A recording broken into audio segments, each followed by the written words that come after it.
It was 1634 when John Medley left England with a copper still to make a new life in the colony of Virginia. In the New World, he would set up shop and begin a family business. In 1800, John Medley IV would move the business over the Cumberland Gap onto the frontier, settling near the town of Yellowbanks, which later would become Owensboro, Kentucky. Green River Distillery would begin making bourbon in Owensboro in 1855 on the site that would become the Charles Medley Distillery. It would become one of the leading producers of bourbon in the area. In 1918, the plant caught fire and burned to the ground and was completely destroyed. Well, Prohibition took place shortly thereafter, and it wasn't rebuilt. Medley Distilleries sold their facilities to a meatpacking company. Prohibition would last from 1920 to 1933.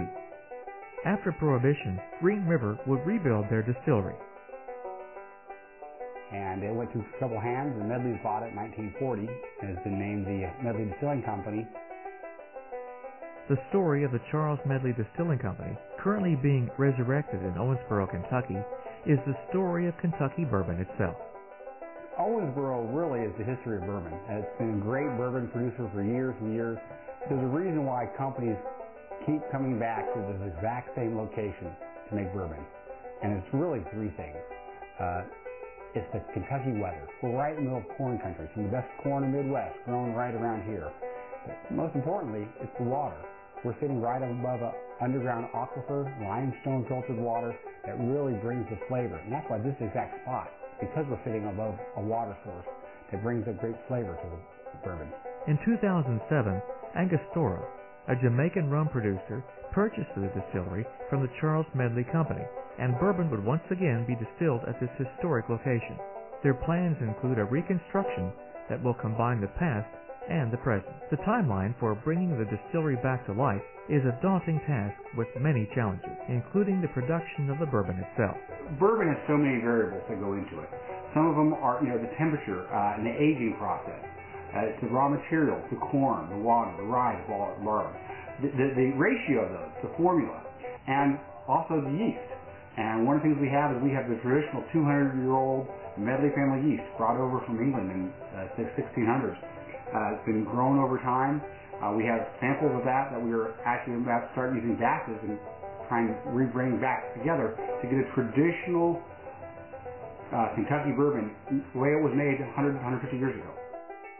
We were just about to start production, and the Hurricane Ike came through and took the roof off of almost every one of our buildings. We suffered multi-millions of dollars of damage right before we started renovation.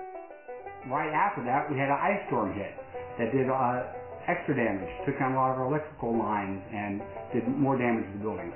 So we've been fighting Mother Nature as much as we have renovating the facility.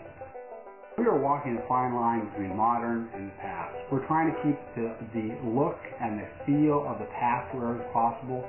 We're doing those things necessary to bring us up to the modern age.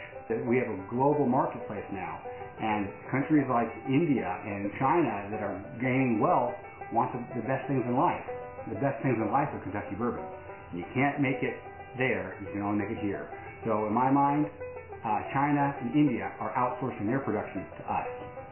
We can make it, they can't. Kentucky bourbon, only made in Kentucky.